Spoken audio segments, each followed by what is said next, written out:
académica. Nos place siempre estar aquí todas las tardes de los miércoles a partir de las 4 para seguir disfrutando de los temas de la cultura, de la ciudad y del crecimiento cultural en todas sus facetas, en este caso con la compañía generosa del profesor Múnera, que siempre nos ilustra y nos mantiene pegados a la sintonía. Entonces, sin más preámbulo, doctor Múnera, el salón es suyo. Muchísimas gracias, Jonathan, y muchísimas gracias de verdad a todos los que están en este momento participando aquí con nosotros en esta cita de los miércoles. Bueno, vamos a trabajar hoy un poquito, a charlar sobre Del amor y otros demonios, ¿verdad? Esta novela escrita por García Márquez en el año de publicada en el año de 1994. Es la tercera del ciclo que hemos venido trabajando, que arranca con El otoño del patriarca, sigue con El amor en los tiempos del cólera. De esas hablamos ya en semanas anteriores. Y ahora tenemos esta, ¿verdad? Del amor y otros demonios. Cuando inicié las charlas sobre este ciclo, dije que lo hacía naturalmente no como crítico literario, sino básicamente como historiador, ¿no? Como historiador que le interesa mucho la literatura, que le interesa mucho la relación entre literatura e historia, ¿verdad? Que ha sido para mí un tema fascinante que he querido cultivar durante muchos años. Pero también debo decir que me interesó mucho mirar este aspecto de lo que yo llamé la ruptura de García Márquez, digamos, la ruptura en el sentido en que evidentemente con El otoño del patriarca había un cambio de estilo, llamémoslo así. Veníamos de su gran obra, ¿verdad? De 100 años de soledad, su novela, pues, perdurable, inmortal. Y luego, bueno, llegamos al otoño del patriarca y ahí cambió el estilo, pero cambió también el escenario, cambió el tema. Quizás en el trasfondo la reflexión sobre los seres humanos es la misma, pero digo, hubo un cambio bastante radical de estilo y de escenarios. Y el escenario, decía yo, era ahora el Mar Caribe, los territorios del Mar Caribe, ¿no? Es decir, era deliberadamente entonces explorar el mundo del Caribe, de los litorales del Caribe y de las islas del Caribe. Evidentemente, pues eso arranca con El otoño, decía yo, y luego miramos cómo El amor en los tiempos del cólera también es otra novela de las que yo he llamado las novelas del ciclo del mar, que entre otras cosas tienen, y de eso me voy a referir ahora, tienen también un trasfondo histórico deliberado, como lo hemos estado mirando, ¿verdad? García Márquez, sin duda alguna,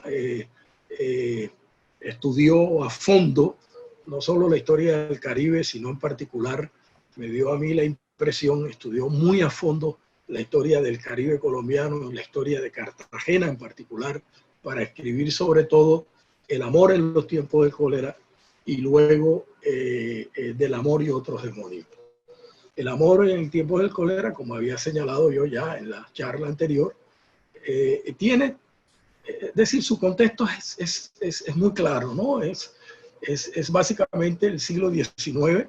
Ese siglo XIX García Márquez extiende hasta 1930, hasta las décadas del 30 más o menos del siglo XX.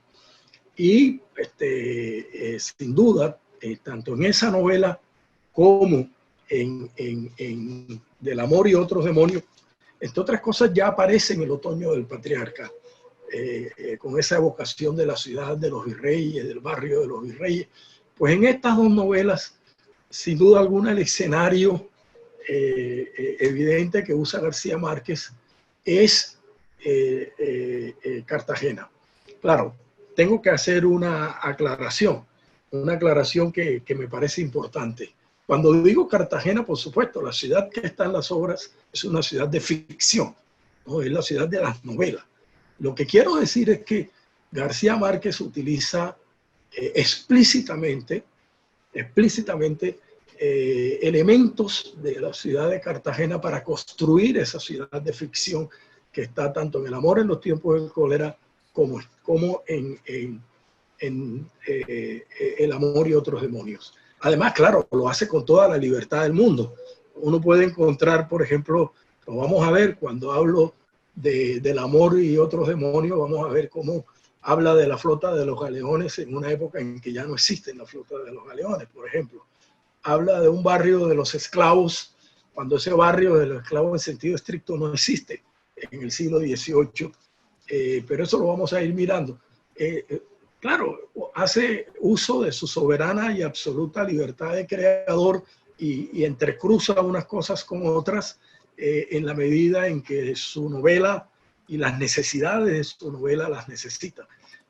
Pero es Cartagena, sin duda. Él utiliza incluso señales muy precisas, de nombres muy precisos, ¿no?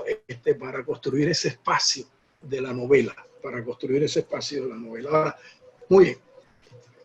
Siempre intento hacer un pequeño resumen, ¿no? De la línea argumental, ¿verdad? Entonces, ¿cuál sería este resumen del amor y otros demonios? Por supuesto que las novelas siempre contienen mucho más allá de esos resúmenes. Pues yo diría que este libro es otra vez, al igual que El amor en los tiempos del cólera, es una historia de amor, ¿verdad? Es una historia de amor, en este caso, de dos personajes muy singulares, ¿no? La niña sierva María de Todos los Ángeles, de 12 años, y el sacerdote de 36 años, Cayetano de Laura. Es una historia de amor, ¿verdad? Rodeada de situaciones terribles, y que además es una historia de amor que va a crecer y se va a alimentar en medio de situaciones imposibles, ¿verdad? De verdad, de sufrimientos, además, espantosos. Y es también la historia de los padres de Sierva María, es también la historia de los marqueses, de los que vamos a hablar también más adelante. Es, sin duda, igualmente la historia de otro gran protagonista de la colonia, ¿verdad? De los tiempos coloniales, en particular en Cartagena, de la Iglesia y de la Inquisición, ¿verdad? La Iglesia con sus arzobispos, abadesas, poseídos por una especie de pasión maléfica, ¿no? Al tiempo que creen servirle a Dios.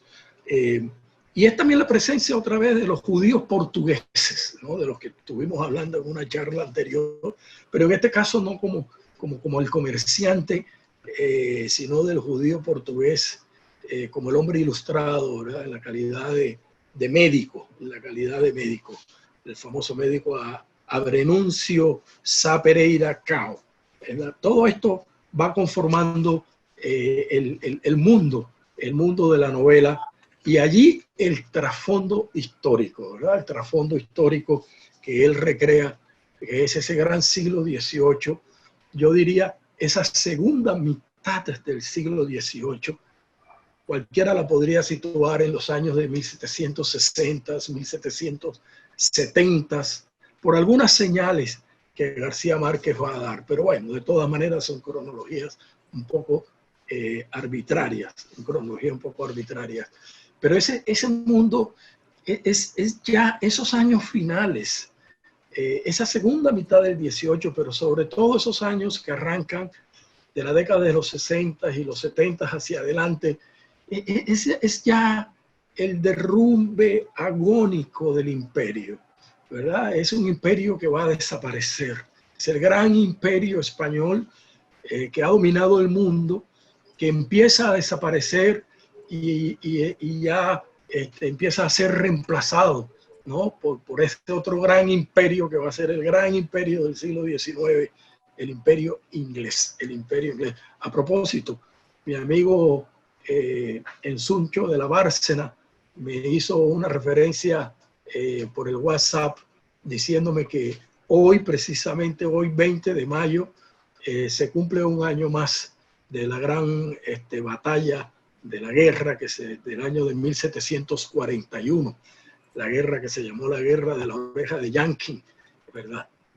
La guerra en la que el almirante Vernon trajo la flota más grande que vino al Caribe dispuesta a tomarse a Cartagena, ¿no? Ese 20 de mayo es el día de la derrota del almirante de Vernon y del retiro de Vernon de Cartagena.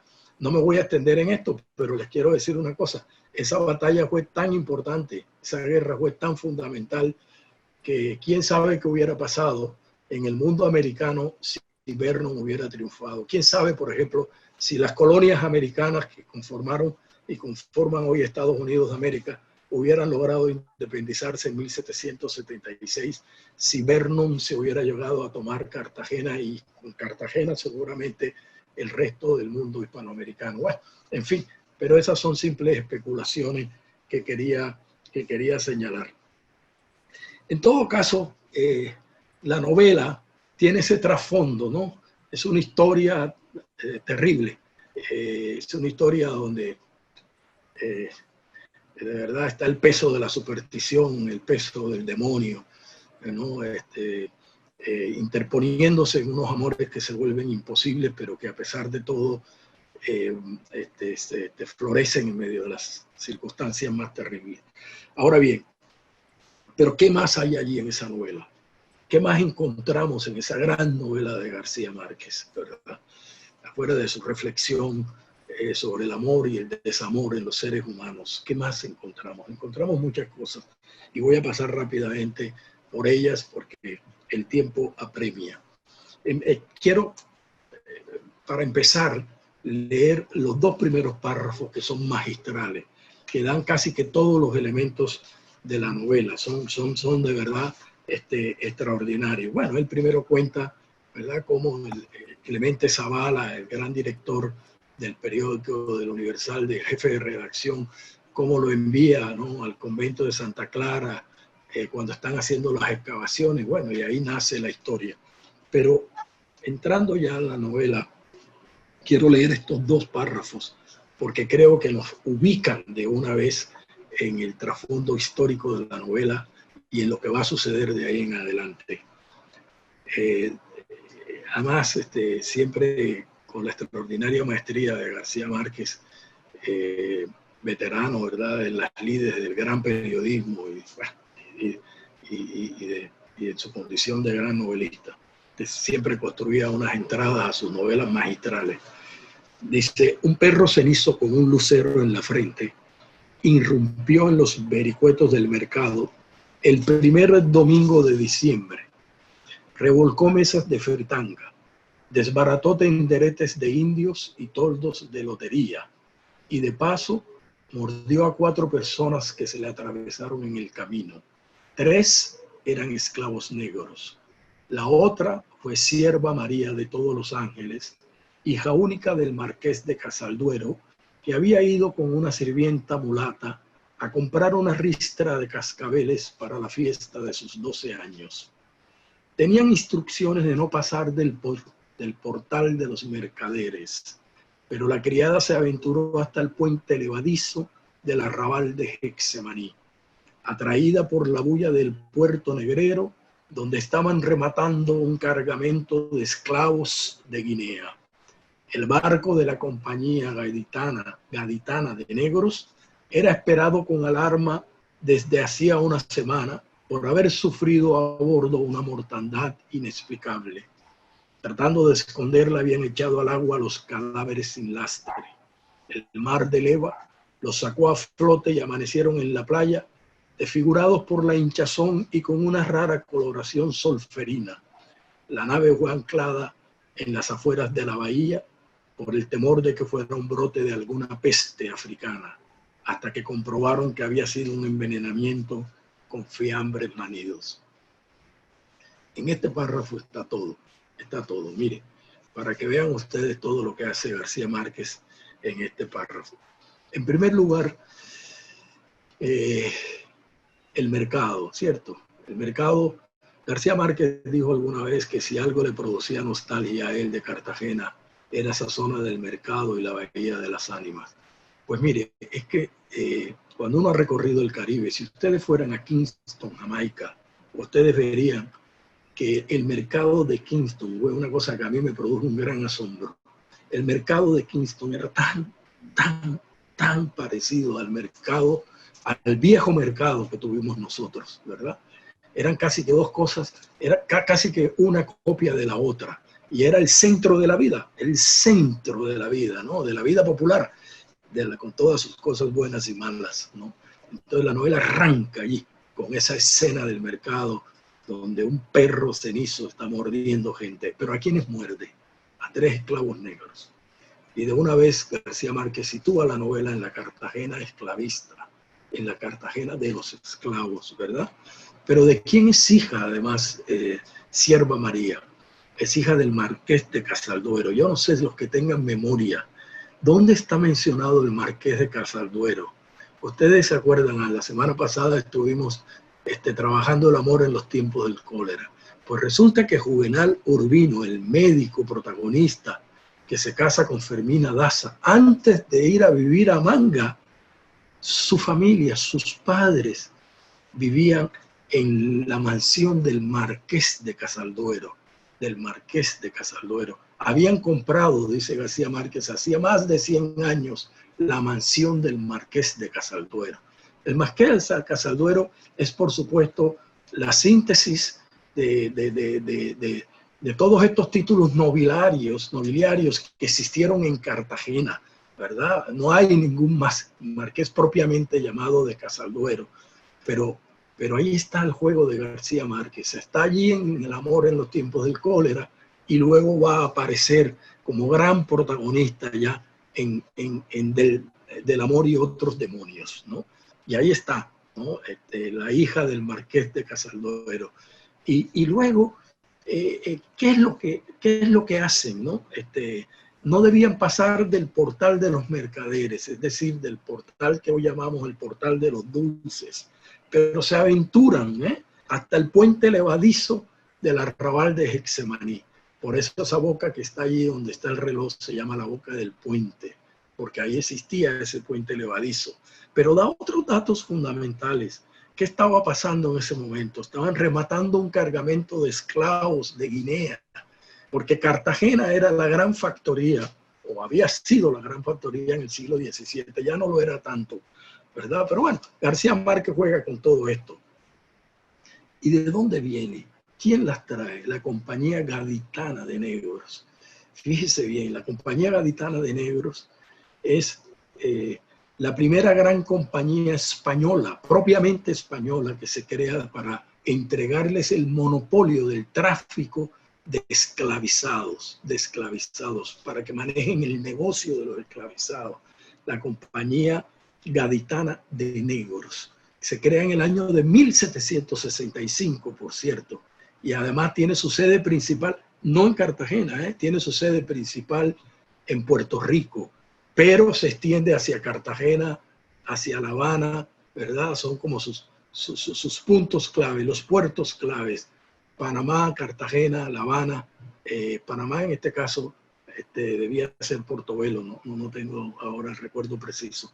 Pero esa era la compañía encargada de traer esclavos, que entre otras cosas, en el mundo ya en el que España ha perdido casi todo su poder con Inglaterra. Inglaterra tiene el gran monopolio ya del tráfico de esclavos. Esa compañía va a fracasar y va finalmente a quebrar unos años más tarde, va a quebrar. Pero ahí está todo. Y luego viene esa escena, ¿no? de la peste que a García Márquez, ya lo sabemos, el tema de la peste lo obsesiona, está en todas sus novelas, ¿verdad? La peste. Siempre hay una peste de algo. Y entonces parecía que era una peste africana, pero bueno, al final no era una peste africana.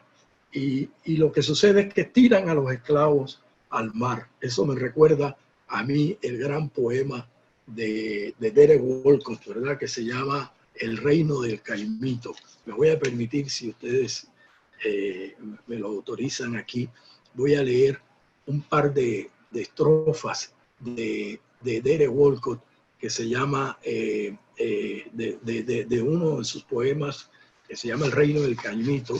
El mar es la historia, se llama esta sesión.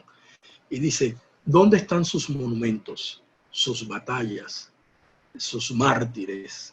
¿Dónde su memoria tribal, señores? En esa bóveda gris, el mar los ha aprisionado. El mar es la historia. Este es el más grande poeta del Caribe inglés. El mar es la historia. Ahí está nuestra historia. Pero se refiere también a esa idea de otro gran poeta, Brathwaite, que decía que nuestra historia es una historia submarina. Está ahí enterrada. Ahí está realmente la historia del Caribe, ¿no? Y en cierto sentido se referían a eso, a la práctica muy común de los barcos negreros que cuando simplemente se enfermaban o estaban de muerte, los esclavos los tiraban al mar, y eso sucedía con muchísima frecuencia. O cuando los ingleses los perseguían, los tiraban al mar igualmente. Pues bien, el mar es nuestra historia, ¿verdad? Entonces, el primer gran escenario, ¿verdad? La Cartagena esclavista todavía del siglo XVIII, ¿no? La sociedad esclavista ya en una prolongada decadencia, pero es también, claro, es también el mundo de la aristocracia, ¿verdad? Es el mundo de la aristocracia. Y es una aristocracia interesante. No vamos a entrar aquí en muchos detalles, pero había tanto dinero, y muchos de ese dinero conseguido con el trato esclavista. Por ejemplo, puedo mencionar dos de nuestros nobles importantes, digámoslo así: el Marqués de Premio Real y la Marquesa de Valdehoyos.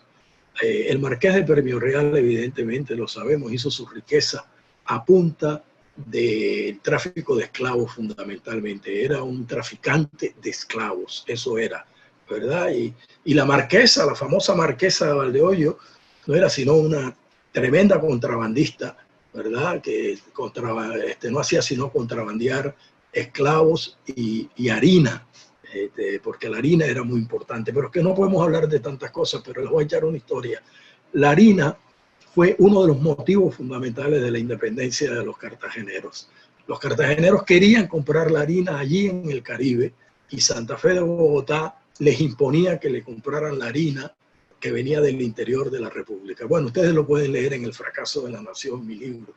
Pero ustedes creen que de dónde venía esa harina ya. Ya esa no era harina española, era harina norteamericana que los puertorriqueños compraban, y los puertorriqueños la metían de contrabando a todas estas ciudades portuarias. En algún momento García Márquez dice una cosa interesante, porque aquí está todo el Caribe está todo aquí. En algún momento dice, bueno, y entonces ya digamos, este mundo de la esclavitud se está derrumbando, y ya los esclavos, dice, no llegan a Cartagena, sino que los comerciantes del interior, dice, van y lo compran de contrabando, lo compran en las islas inglesas. Exactamente eso pasó en el siglo XVIII, ¿verdad? Y hay un momento entonces donde dice también, y ya el monopolio de esclavos se trasladó de Cartagena a La Habana, Cuba, ¿no? Y va construyendo todas esas relaciones propias del mundo colonial, el mundo colonial esclavista del siglo XVIII, pero siempre en el trasfondo ese tema de la ruina, de la decadencia, ¿verdad? Porque es muy curioso, ¿no? Pero Cartagena es, como decía yo cuando hablábamos del amor en los tiempos del cólera, una ciudad que invita porque ha tenido esos periodos, ¿no? Esos periodos de ascenso, ¿no? Y luego esos periodos de caída, de enormes caídas, ¿no? Tuvo ese siglo XVII de ciudad, centro enorme de comercio internacional, cosmopolita, y luego la caída, ¿no? Ya esa segunda mitad del XVIII, lo único que le da vida a la segunda mitad del XVIII un poco es que ante el temor de cómo Inglaterra se tomó a Cuba en 1762, pues hay unas inversiones cuantiosas para terminar las fortalezas militares de la ciudad. Pero ya el comercio está reducido, ya no hay flota de galeones, ya la famosa flota de galeones que hacía el gran comercio en Cartagena ya no existe. García Márquez la mete ahí porque, bueno, juega con todos esos elementos. Ya el tráfico de esclavos pues, es mínimo, de manera que la ciudad empieza a quejarse de abandono y de ciertamente de decadencia. Y García Márquez va de manera intensa a trabajar esa decadencia. Y la va a trabajar alrededor de la aristocracia.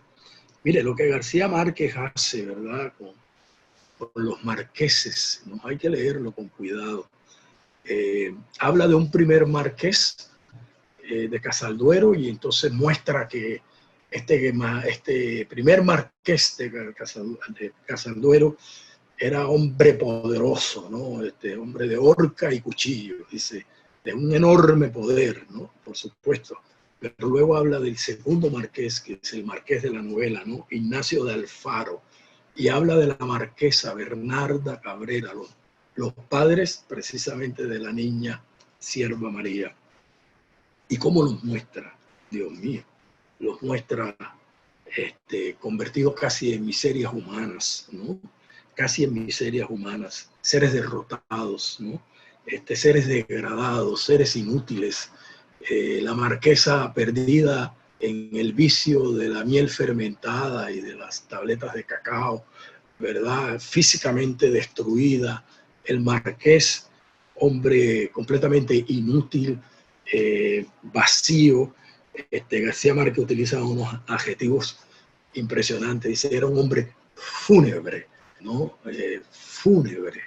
Es decir, y la casa del marqués, como él la describe, ¿no? Una casa en plena ruina, ¿no? Una casa que se está cayendo ya, está en el mayor abandono. Y el marqués obsesionado con la presencia de los esclavos, ¿verdad? Intentando que los esclavos no entren a la casa, con terror de que los esclavos lo van a matar. Que dicho sea de paso, es un terror real que de cierta manera está en todo el Caribe, ¿no? Quizás más en el Caribe de plantación del Caribe insular que dentro de nosotros, pero está en todo el Caribe, ¿no? Y que además el gran novelista del sur de los Estados Unidos, William Faulkner, recrea a las mil maravillas, ¿no? El terror de la población blanca a ser asesinada por los esclavos, ¿verdad? Pero entonces tenemos a estos marqueses, ¿no? A la marquesa, que en una época fue una mujer muy dinámica, contrabandista. Ahí está, ella está tomada del ejemplo de la marquesa de Valdeollo, o es una reminiscencia en ese sentido, ¿no? Contrabandista de negros, contrabandista de esclavos, contrabandista de harina. Pero al mismo tiempo García Márquez crea situaciones grotescas impresionantes, ¿no? Entonces la marquesa se enamora de un personaje que se llama Judas Iscariote, ¿no? Una cosa ahí terrible, ¿no? Y este personaje va por la feria y pelea con los toros, que es reminiscencia de un personaje que vino aquí a Cartagena, ahora en el siglo XX, un tal Ursus que peleaba con los toros. Todo eso lo aprovecha García Márquez y lo transforma como un gran alquimista, ¿verdad? Va transformando todo eso y ¡pah!, lo va metiendo ahí en esas grandes novelas. Pero uno le puede ir siguiendo el paso a esa maravilla de transmutación que él hace de la historia para ponerlo todo junto. Pero sí, los marqueses son descritos en plena ruina de su humanidad, ¿no? Y además en el espacio de una casa en ruinas. Pero por el contrario, Sierva María de los Ángeles, de todos los ángeles, la descripción de Sierva María de todos los ángeles es una verdadera maravilla. La voy a leer porque yo creo que todo esto ayuda a provocarlos a ustedes para que ustedes luego se enamoren de la novela. Mire cómo las describe. Dice, hablando de ella, y dice, las evidencias de su buena salud estaban a la vista, pues a pesar de su aire desvalido, tenía un cuerpo armonioso, cubierto de un vello dorado casi invisible y con los primeros retoños de una floración feliz.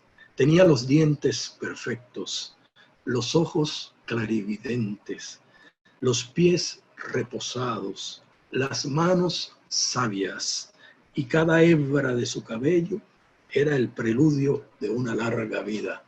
En tremendo contraste, como describe a los marqueses, ¿no? Pero además, lo de Sierva María es absolutamente fascinante, y en mi opinión muy personal,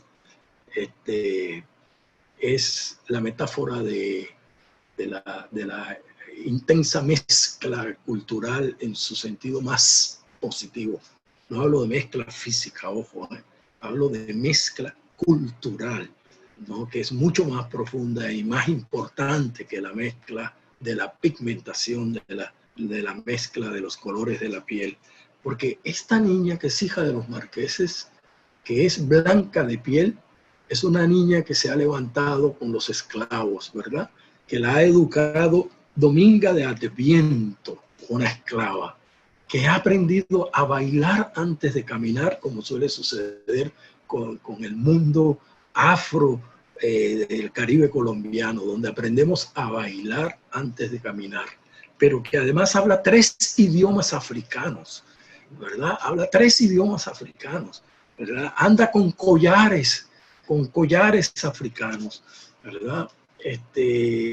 Ella es una representación maravillosa, y que además hay una mención muy linda, dicho sea de paso, del Palenque de San Basilio, porque ustedes se acordarán que en la novela, cuando ya Sierva María está encarcelada, ¿verdad?, presa en los calabozos del convento de Santa Clara, en los antiguos calabozos de la Inquisición, ustedes se acordarán que cuando ya se derrama de amor hacia Cayetano de Laura, ¿verdad? Y ya se aman esos 2 grandes y terribles personajes de la novela, pues ella le propone huir. Pero ¿huir a dónde le propone ella? Al Palenque de San Basilio. Y entonces ella dice, en ese palenque me recibirán como una reina. Mira tú si no es genial García Márquez. Mira todas estas cosas que se le ocurren en esa imaginación desaforada, genial, pero al mismo tiempo controlada por una escritura feliz, ¿no? Al Palenque de San Basilio, ¿no? A mí, cuando leí esto, me deslumbró, la verdad. Y hay un momento en que la están pintando, ¿verdad? Y Cayetano llega y la ve, y entonces García Márquez dice algo así, no sé si ese es el adjetivo, pero dice algo así como, y ahí estaba en toda su elegancia, no, en toda su distinción o elegancia o altivez negra. Y la transforma ahí en una negra, ¿no? Y uno se lo cree, porque eso es lo que ha venido preparando durante toda la novela. Es un personaje sencillamente maravilloso, sencillamente maravilloso. Pero bueno, tenemos que avanzar, tenemos que avanzar. Y en esa novela está también, claro, ¿cómo no iba a estar en el siglo XVIII el poder de la Iglesia y de la Inquisición? Cartagena fue el centro de muchas cosas. Y fue entonces el centro de una de las 3 inquisiciones que hubo en toda la América, una en Lima, una en México y la tercera en Cartagena. Que siempre le digo a las personas con las que hablo sobre este tema, que esa inquisición fue establecida para perseguir a los judíos, las prácticas judaicas sobre todo, y no en Cartagena, en todo el Caribe. Esa era la jurisdicción de esa inquisición, todo el Caribe, ¿no? Y claro, terminó persiguiendo, por supuesto, los ritos de los esclavos y los ritos de la población afro libre, ¿no? Tal como está documentado en los textos de la Inquisición. ¿Y cómo está representada allí la iglesia? Bueno, está representada de manera diversa. Hay 3 personajes en esa representación que a mí me llaman muchísimo la atención. Está el obispo, ¿verdad? Don Toribio de Cáceres y Virtudes. Está la abadesa del convento de Santa Clara, Josefa Miranda, y está el padre Tomás de Aquino. Y aquí viene también el juego de las grandes paradojas en el cual García Márquez es maestro, ¿no? porque el obispo, hay un momento en que Sierva María le dice a Cayetano de Laura que cuando lo vio que estaba allá en el plan de hacer el exorcismo, dice, era como el diablo, dice la niña, era como el diablo, ¿no? Y en efecto era como el diablo, ¿no? Estaba totalmente poseído, era que García Márquez juega mucho con esas paradojas. Él quiere exorcizar a la niña, pero él estaba más poseído que la niña, ¿no? Era el diablo realmente, ¿no? Y la abadesa Josefa Miranda, ¿no? Y Cayetano de Laura sale aterrado de la conversación con la abadesa inicialmente cuando va al convento y le dice, él al obispo, le dice que en esa abadesa estaban todos los demonios, dice, estaba el rencor, estaba la intolerancia y estaba la imbecilidad, ¿no?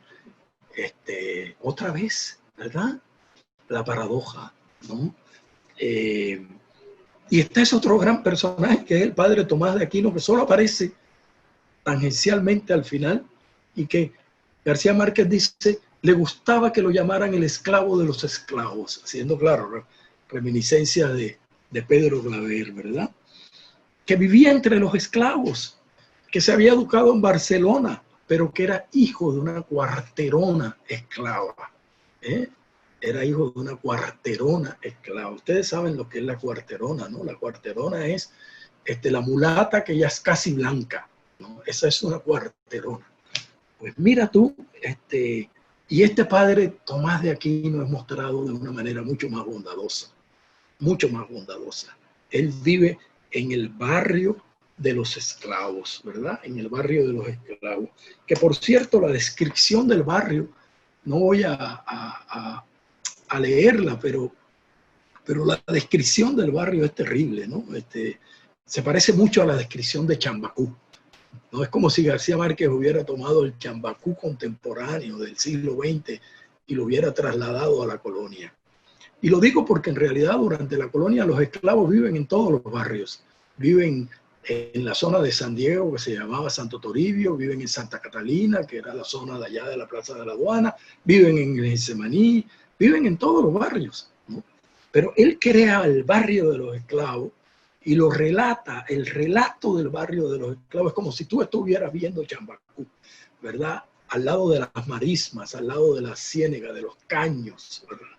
Todo eso lo puede hacer dentro de su libertad creativa, que es sencillamente extraordinaria. Y hay muchas imágenes de la ciudad que decae, de la ciudad en ruina.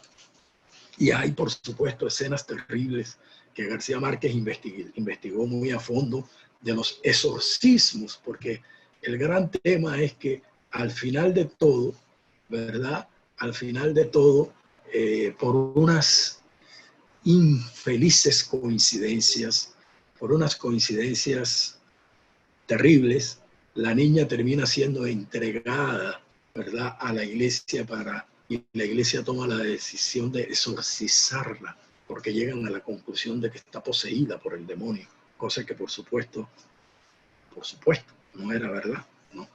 Y hay escenas aterradoras de ese exorcismo que se practicaba, en fin. Todo esto para recrear, ¿verdad?, un mundo que está desapareciendo, un mundo que está en trance de desaparecer, ¿no? Que en pocas décadas va a desaparecer, ¿no? Y además, todo esto para recrear, en el fondo también, como siempre es el gran tema de las novelas, la tragedia de los seres humanos, ¿verdad? La tragedia de los seres humanos, a las que me voy a redondear un poco al final. Pero no podía faltar, y ya vamos adentrándonos hacia los finales, el tema del mar, ¿verdad? El mar es una obsesión en estas novelas de García Márquez. Es otro gran personaje y está en muchos lugares, pero yo voy a permitirme nada más leerle algunos que me parecieron fantásticos. Además es muy interesante, ¿eh? La mayoría de las menciones del mar están asociadas a Sierva María, ¿eh? Y ahora verán ustedes, por ejemplo, esta, que es quizás la más bella de todas. cuando el marqués va a visitar al sabio portugués judío Abrenuncio, porque tiene miedo de que la niña tenga el mal de rabia, que nunca lo tuvo finalmente, ¿verdad? Abrenuncio no tiene la solución, porque dice, bueno, si tiene el mal de rabia, tiene el mal de rabia y no hay manera de curarlo. Pero dice, mientras tanto, esto es textual, mientras tanto, dijo Abrenuncio, tóquenle música, llenen la casa de flores, hagan cantar los pájaros, llévenla, oiga esto, llévenla a ver los atardeceres en el mar, denle todo lo que pueda hacerla feliz. Y esta tremenda frase de García Márquez, no hay medicina que cure lo que no cura la felicidad. Dime si no es una cosa preciosa. Llévenla a los atardeceres del mar, al mar de los atardeceres. Y luego quiero leerles otras que a mí sencillamente me fascinan. Cuando el marqués está cometiendo el acto terrible de llevar a su hija al convento de Santa Clara, entregársela a la iglesia, le dice como a manera de consuelo, le señala con el índice y le dice como manera de consuelo, ahí lo tienes, ahí lo tienes, verás el mar a toda hora desde las ventanas, como si ese fuera finalmente, como si ese fuera el gran consuelo. Y luego, más adelante, dice esta otra frase preciosa, ¿verdad? Ya la niña está en la celda y ya hemos entrado a esta cosa tortuosa de los exorcismos y todo esto, ¿verdad? Y hay un momento en que dice García Márquez, a un lado estaban las celdas vacías, cerradas con candado durante el día. Está describiendo el convento, ¿verdad? Dice, y enfrente la hilera de ventanas abiertas al esplendor del mar, al esplendor del mar. Y luego, yo soy obsesivo de estas cosas, entonces voy buscando todas estas citas. Y luego mira lo que dice la compañera de celdas de Sierva María en el convento, Martina, que es un personaje muy interesante también, pero no nos da mucho tiempo a hablar de esto. Dice que Martina le dijo que era buena y suave, y que la abadesa le había dado, ella está contando que Martina es buena y suave, ¿no? Y que la abadesa le había dado permiso de hacer las clases de bordado en la terraza, ¿sí? En la terraza, para ver los atardeceres del mar. El mar es como la salvación, es como la mitigación del dolor en la novela, ¿eh? Es algo así, es algo así. Y ya voy a terminar casi con el tema del mar, pero no quiero dejar de leer esta última, que me parece también muy interesante, ¿no? Y es esta. Están hablando de la celda esta nueva. Hay un momento en que la trasladan a otra celda y están recreando la celda, ¿no? Las sábanas de lino, las almohadas, etcétera. Y dice, la luz del mar entraba por la ventana sin crucetas y resplandecía en las paredes recién encaladas, De manera que si uno le sigue la pista, el mar es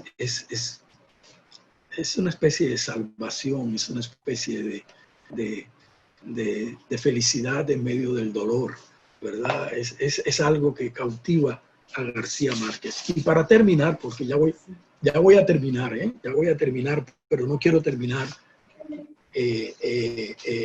no quiero terminar sin recrear esta parte del amor, porque ahí está la novela, en esta parte del amor. De todas maneras, llevamos unos 45 minutos, o sea que tenemos tiempo para hacerlo. Bueno, pero ¿qué es esto? Bueno, el amor está en toda la novela, ¿verdad? Lo decíamos en El amor en los tiempos del cólera, con esa tremenda maestría de García Márquez para saber moverse alrededor de este gran tema del amor y del desamor, ¿verdad?, de los seres humanos. En medio de la tragedia, ¿verdad?, con el trasfondo de la tragedia, va a resplandecer el amor de Cayetano de Laura y Sierva María. Hay unas escenas maravillosas, bellísimas, tiernas, allí en la celda, ¿no?, cuando se empiezan a conocer y ella empieza a tenerle confianza, se empiezan a querer, ¿verdad?, y escenas apasionadas que al final no terminan con una entrega total, porque Cayetano está todavía sujeto, ¿verdad?, sujeto por los prejuicios de los que no se puede liberar y lo tortura.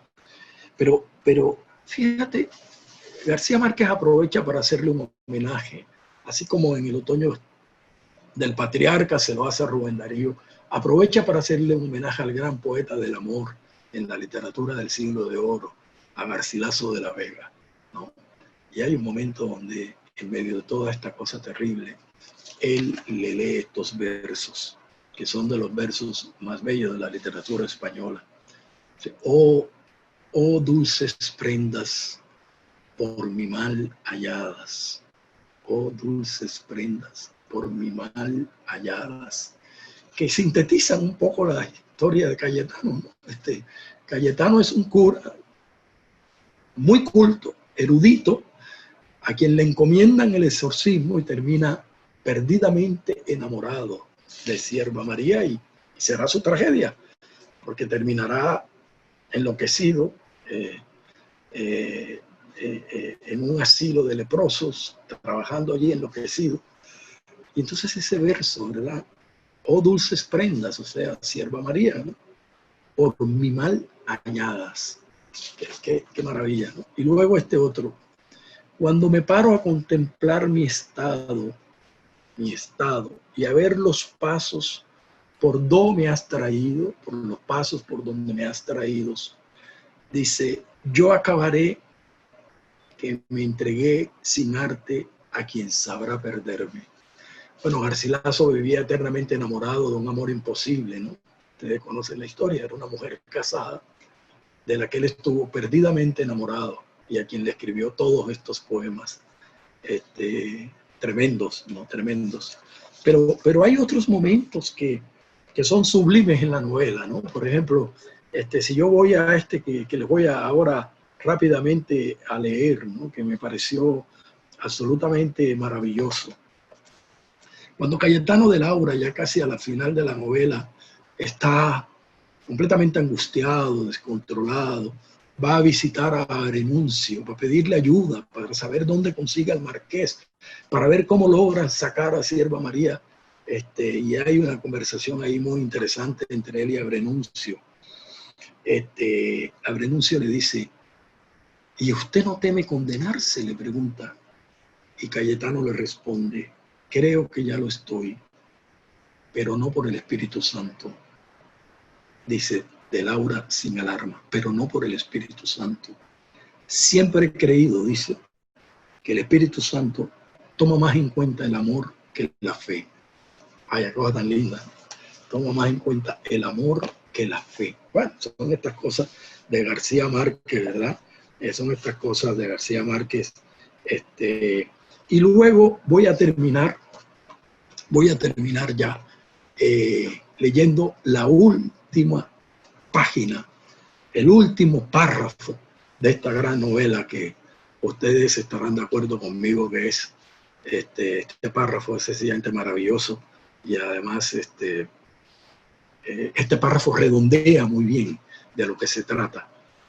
Dice, Sierva María no entendió nunca qué fue de Cayetano de Laura. Bueno, Cayetano de Laura ha sido condenado por la Inquisición, ¿verdad?, acusado, bueno, del peor de los pecados, haberse enamorado de esta joven a la que debía exorcizar, de esta niña, y bueno, desaparece de la escena.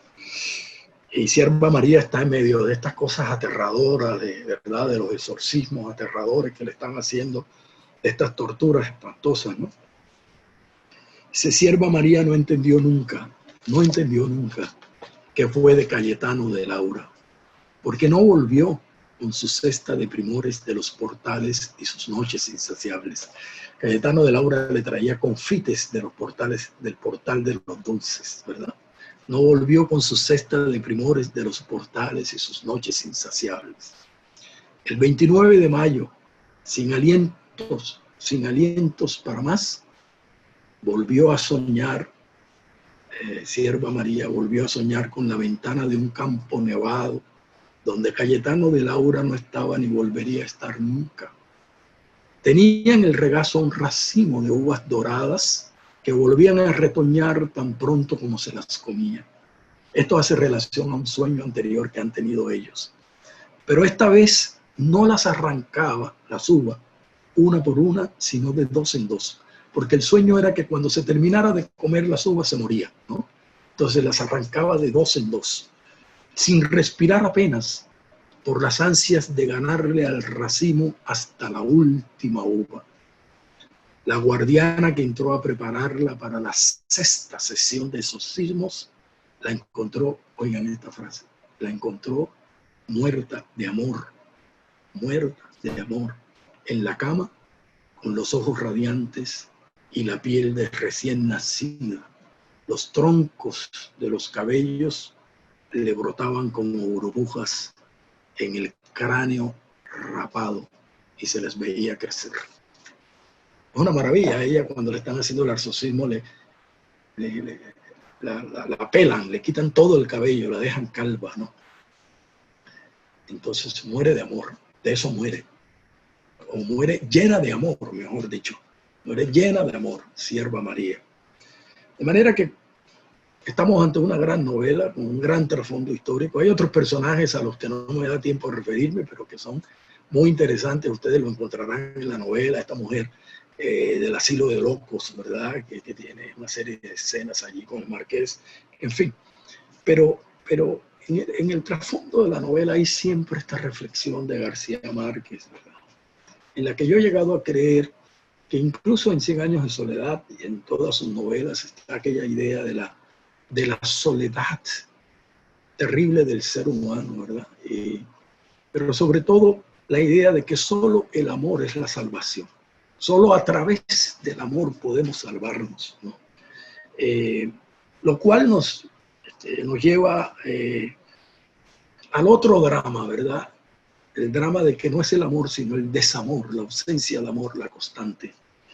Los seres humanos, finalmente, que creo que nos quiere decir García Márquez, están condenados, como lo hace explícito en 100 años de soledad, hasta que no encuentren un mundo cuyo sustento, cuya razón de ser, cuya cotidianidad sea el cultivo del amor, ¿verdad?